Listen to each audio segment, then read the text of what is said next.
It looks like we're live. Okay. This round, what I wanted to do was just give you a heads up as to what worked for me today in today's trip to Denison Dam. Normally, I would be doing a rebroadcast, doing it live, a live restream where I take the video that I had taken while I was out there fishing and, well, rebroadcast it and get you to experience the same thing that I experienced while I was out there fishing. And in this case, it was a good 3 hours. So it's gonna be a long live stream or restream. But a lot of lessons to be learned. And I just wanted to tonight just let you know what was working for yours truly. The dam tail race itself has changed since they dredged it and reconfigured everything, but because we had some really strong rains and whatnot, it's been really good with the striped bass. I see a lot of folks out there doing really well fishing from the bank as well as in boats, and yours truly actually did some wade fishing yesterday. I took my switch rod out and kind of got out there, but I forgot my wading stick, and a couple of times I probably would have fell, but luckily I had some studded wading boots and wet wading, but I was still using those wading boots, and that's what worked. I tried all different flies today, Clouser minnows, craft fur minnows, the blue and white Clouser. I did this the other day as well when I was out there fishing for the striped bass again, but yesterday when I was wade fishing, and nothing seemed to work except for this little fly, which is beat up. It is not what it looks like when I first got it. Picked it up in New Braunfels, actually Green, Texas, where Green Hall is. And this is it right here. Okay. Look at that thing. It's beat up. And what I was worried about was I was going to lose this thing, and I almost lost it several times, but luckily since I was in the kayak, I was able to undo it from the rocks and save it. So I still have it to fight another day. But that said, I went ahead and made one using some materials that I had at hand. And from a hook standpoint, I did go with some bigger hooks, but unfortunately, those bigger hooks didn't seem to work. What ended up working was, in this case, I just went and grabbed size 6 streamer hooks that I had. This one actually is a short shank right here. Short shank right there. Okay. So that's zooming in better. All right. But here's what I made right here. Made it a little bit bigger. And what happens is I call it a lefty cray variant because it's kind of tied like it, except it is using pretty much bucktail hair. So right here, I can see that there's a white underbody, okay, a slight, I would say mid body right here. And then there's a slight, I can see just some like olive drab deer hair. And then I definitely see some kind of tinsel or maybe a peacock herald. And then right here, some Flashaboo style tinsel things. And I was like, okay, what can I do to at least replicate this as much as possible right here? Okay.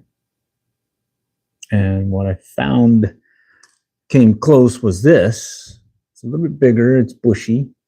But this is what I ended up doing, a little kitchen release at the tail end of the day. All right. Yes, I did limit out, so I'm very happy about that. And what I want to do now is just kind of show you the variant that I tied and what seemed to have worked. Okay, I did make some bigger ones right here, but this one, this bigger size hook was not doing it. I was either getting bit, but no hookups. it seemed to be better to have this smaller size hook. This is a size 6 streamer right here. It's the same one that I was using to tie various flies the other day. And you can see that they come very close. I would say this is maybe a size 4 right here. And it's a short shank. It looks like a stainless steel, similar to what I'd be using in salt water. Okay. And when I first got this, it had eyes on both sides. All right. So what's interesting is it's still getting bit. This is what I limited out on today, right here, on those Denison Dam stripers. Okay. So how do I tie it? At least the variant of it to at least get me by, because next time I'm in green, I'll probably buy some more of these, because hey, I'm down to my last one, and I certainly don't want to lose it. All right. Other flies that I took out there, I did get bit on, where is it now? A Bennett's Lunch right here, and you can see it kind of looks like this is still wet from today. Kind of looks like a little minnow, right?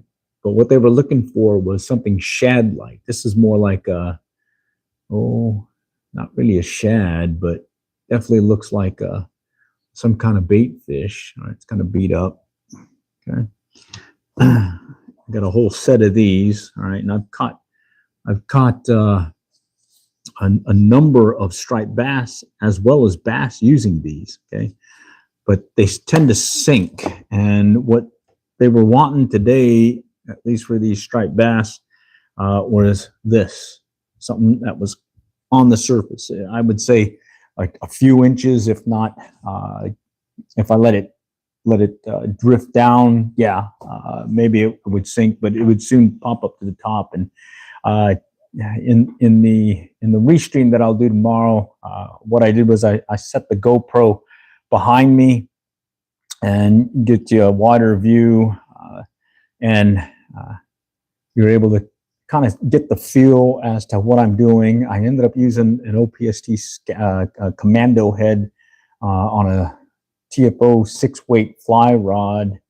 that I like using when I'm kayak fishing or kayak fly fishing, mainly because I'm low in the water. To sit inside kayak, can't stand up in it, and in that low position, I'm still able to cast in various directions, as well as get a decent cast as well, using a water anchor. As I got tired, well, I started boning up the cast, but anyway, that's what happens. But I certainly had a fun time. Limited out, as well as I'm guessing maybe 50 striped bass. There was a good hour and a half of just brutal no strikes, or I was getting bit, but it was few and far between. So yeah, it was a very good day. So let me go and show you how I tied this. So to mimic the underbody and the mid body, I just went with some deer hair. Okay, and this is just from the bucktail, and all I did was just snip a piece, put a little bit on the bottom, put a little bit on top, and then we go from there. I didn't have that size 4 hook, but I did have these size 6 streamers, and I didn't put any eyes on them. The original had eyes right here on the sides. Okay, right here and right here. Okay. The one fell off yesterday, and now it's eyeless. It used to be a one-eyed fly. Now it's a no-eyed fly. Okay. And we'll just go ahead and use this size 6 streamer hook. This is from MFC, Montana Fly Company. And what I'll do is I'll set it into the vise. Okay. Again, putting the hook point to where it's just even with the vise, so I don't have the hook point sticking out, and at the same time, let me see if I can bring it in a little bit closer. And at the same time, I can I can, here, let's see. How's that look? Let's see if I can move it out and then zoom it in a little. There we go. Yeah, that's the ticket.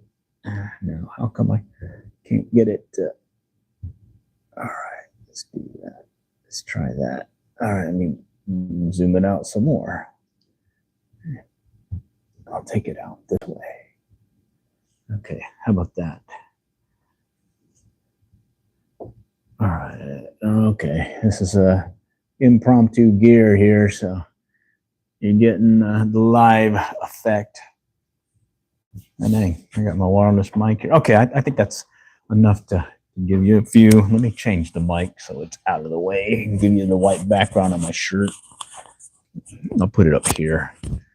Okay. All right, and I'm an Aggie, so hey, dig 'em. All right. Okay, let's go ahead and lay a thread base. I'm just using some white Dacron thread, okay? And I'm gonna just build a quick thread base, keeping it at the beginning or right behind the eye. I'm not gonna go further back from that. One thing that's different from the original, and if you can't get this fly, bottom line, I think if you get the coloring right, okay, you get the white as well as a little bit of that chenille flashy stuff right here, I think you'll still get bit.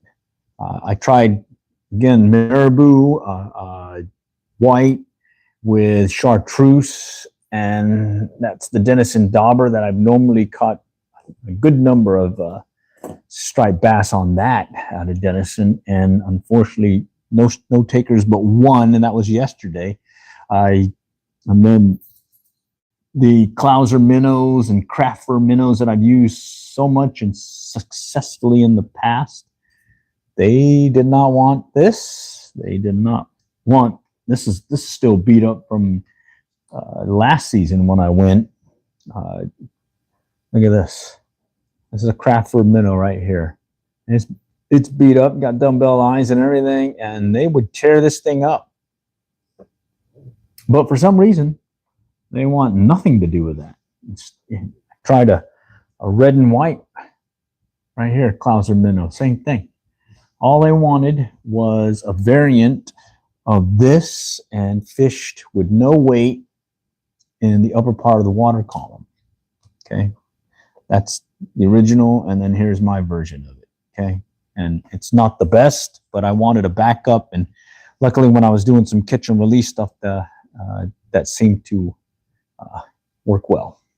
All right, so there we go, little red base here. Now we'll grab some of the white part of the deer hair, and all we'll do is just take a little snippet. And what I noticed also was sparsely tied, just like many of the Clousers that I've fished.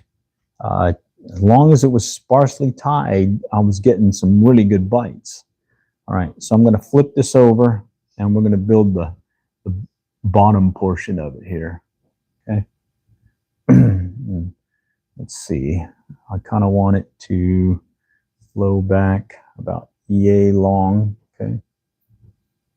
About like that. Okay. So let me snip this, flip it over. Okay.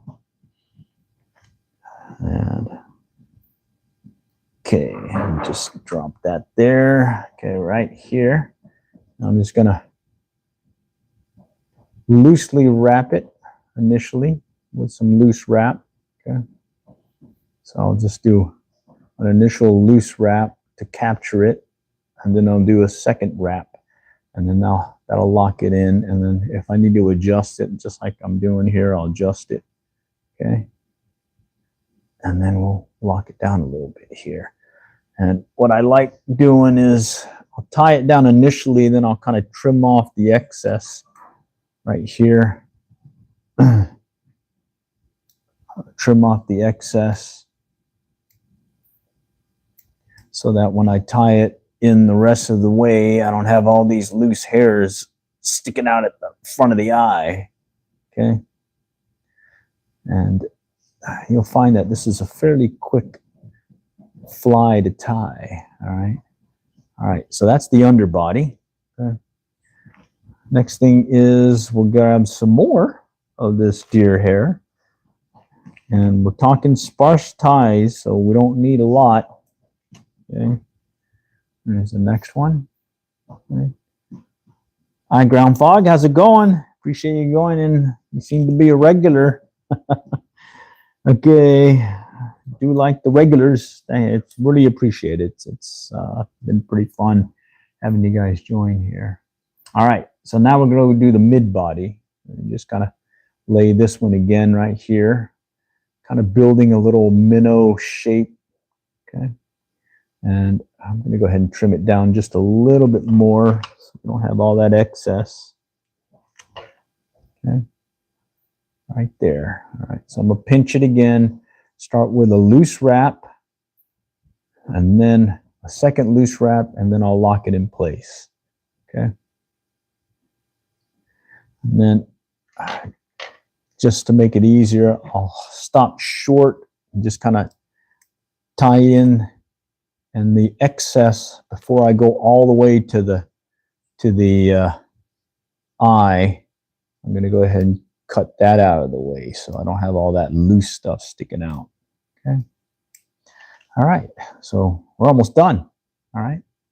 And since I have a longer shank hook compared to the original, right, here's the original, I'm going to kind of cheat it and build it here and kind of leave this part thin. All right. Definitely going to be looking for some size 4 hooks in that style, because it's a shorter shank. Let me show you. There's the original. This is the one that I was using today as well to catch them, and you can see that one is definitely shorter than the other right here, right there, by just a smidgen shorter. But hey, it's enough to well, kind of throw me off guard here. I didn't have any bucktail, long bucktail. Instead, I only had the shorter stuff here. But I did notice that as long as you gave it some greenery, because that's what the original pattern had, I think would be safe. And it didn't take much, so I just kind of captured a few hairs like so. Okay. And I placed it so that kind of would lay a little collar or a little head-like deal on top. All right. Again, capture it, and then we'll clear out some of this excess, just like that. And then we'll build it up again. All right, just lock it down. All right. All right. So the next thing was I needed some kind of flashy flash. All right. So I had some crystal flash, and I got some of these polar flash deal here. All right. And on the original pattern, there is some kind of yellowish, silvery kind of thing here. I think it's more of another mylar style, but I don't know. It's still kind of stretchy. And then up here, there's that little flashiness as well. Okay. So here, I just decided let's not be stingy with our little dealie here. So I grabbed 2 strings of it, okay, and it's pretty long, okay. And what I did was I cut it in half, and half of it I would tie on one side, and the other half I would tie on the other, and that was it. Real simple. All right, let's see if I got it. Okay, so there's that piece. That's a long piece still. Okay. All right. Okay, I got almost, I only cut one of them in half. I need to cut it in half some more. Okay. Okay. Oh, it is pretty stringy. All right, there we go. All right, and what I did was I took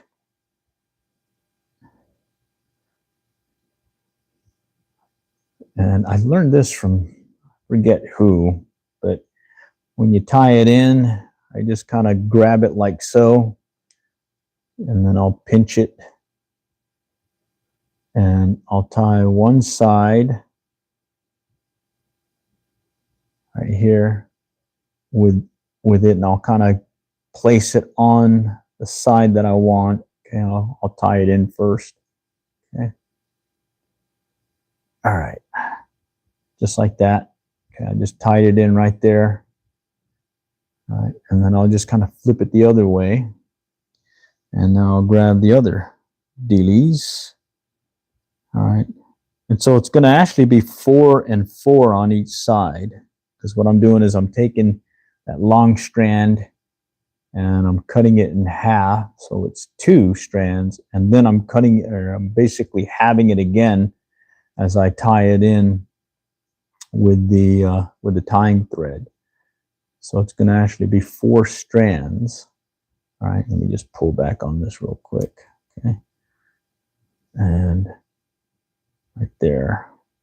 So what I do is I split it using the thread. Okay, and then I can place it exactly where I want on the fly, like so, because I've got it split in half here. All right, and then I can tie it in. All right, and at that point I've got 4 strands this way, 4 strands that way on the fly. Okay, and now I'm just gonna lock it in place with a couple of rats for now, and then I'm gonna gauge it and trim it to where it's just a little bit longer than the deer hair. Okay, all right, so that is the sides. Okay, we got one errant one here. Let's go and lock them in place a little bit more. There we go. So that's almost done right there. Okay, so the next thing is we'll add the polar flash. Okay, and that's going to go on top. All right, and what I did was I grabbed the couple again, and it's going to get split in half as well. So there'll actually be 4 of these pieces. So let me grab a couple. Make sure I got it good this time. Yeah, there we go. All right, and I think that coupled with the coloring of that deer hair is what they were triggering off of, and I think it's mimicking the shad that's in the water. Okay, all right, like so. All right, and this one we're going to actually tie on top. Okay, it's going to go on top. So like I did earlier, I'm going to pull back on the line here, or the thread. I'm going to use the thread to guide it on, and the way I do it is I'll put the 2 pieces, split it in half with the thread so I have equal portions. Okay, now it's going to bring it back, and then from here I'll use the thread to guide it to the top. So in this case, put it right there. I'm going to lock it right in place right there. All right, and that's going to go on the top. Okay, we'll just lock that in place. Okay, and then similar to what we did with the yellow crystal flash, we'll do the same thing here with the polar flash. Okay, is I'm going to trim it just so it's longer than the marab, or the deer hair, and about the same as the crystal flash. So I'm going to snip it right there. All right, look at that. So it's got a little flashiness on top, got a flashiness on the side, give it a little body of a minnow, or a shad in this case. So the one thing that I was looking for next was, on the original, there was this piece right here on top, a little dark ridge. And I remember when I first got this fly that there was some peacock herring. I think that was some peacock herring there. And what I did with the ones that I use today, the variant of the variant, I grabbed 3 pieces of peacock herring, 3 of them, just like so. And let me show you here in a moment. Just trying to grab them here. Okay, and I evened up the tips. Okay, like so. Just kind of even them up. All right, and then from here, I wanted it to kind of lay on the top just like so. Okay, and that'll give it that little ridge again. And I want it to be on top as well. All right, so I'm going to do a loose wrap to just kind of secure it initially, and then I'll tie it in place. Okay, lock it in there, and then I'm going to trim the top here, okay, or the butt ends. Just clean that up. Let's clean it up a little bit more. Okay, just right there. And one rule of thumb, again, I've said it in previous posts or videos, is if you keep your thread hanging down like so, and you snip like this, okay, you won't cut your thread because it's down below. All right, now at this point I'm just going to build a quick head. All right, and I prefer it to be right here, but unfortunately that's the size hook I've got. The original is this size 4 hook, very short bodied. Okay, mine doesn't look as fattish as this, but it was working today. Okay, so at this point I'll just take a whip finish tool and do a couple of whip finishes. All right, 1, 2, 3, 4, and then I'll do it again. And I didn't use any glue, head cement, or anything. I just did several of these whip finishes. Let's go ahead and do another set. All right, and that's it. This one's ready to go fish. All right. And this is what I did a bunch of catch and release fishing today with, right here at Denison. Okay, and this is what I was just sticking to because I wanted to make sure I got my limit. All right, but bottom line, both of them worked, and I was very happy with the results. I think overall, today's trip was probably one of my better ones, especially since they changed the contour of the river. Before, there was this one rock that I would always go to, wade out into the river, stand on that rock, and I could just use my switch rod and just cast away. And sure enough, had a good old time. All right. So tomorrow, I'm still rendering the video. It's going to be a long one, almost 3 hours.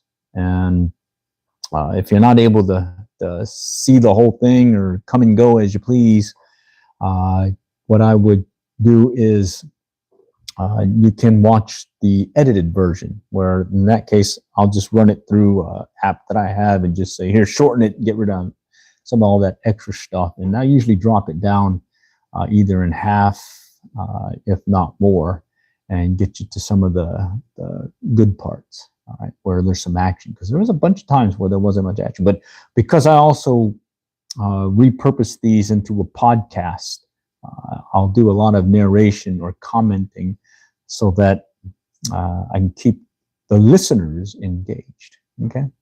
So anyways, if you are in the area and have the opportunity to go fish Denison Dam, I did it wade fishing yesterday, and I did it kayak fishing today. I would strongly recommend that when you go, to get you some kind of fly if you're going to be fly fishing, or even if you're not fly fishing, maybe get a jig or some lure that has some kind of color pattern like so. Okay, little whitish underbody, whitish mid-body, a little darkness on top, greenery I'd call it, and then you got some flashiness here. All right, and hey, that's what they wanted. Oh, and they wanted it in the upper part of the water column. They didn't want it down below. So, hey, That's what worked for yours truly. Hopefully it'll work for you. All right, all for now. Next time we'll catch up, everybody. Good luck, good fishing.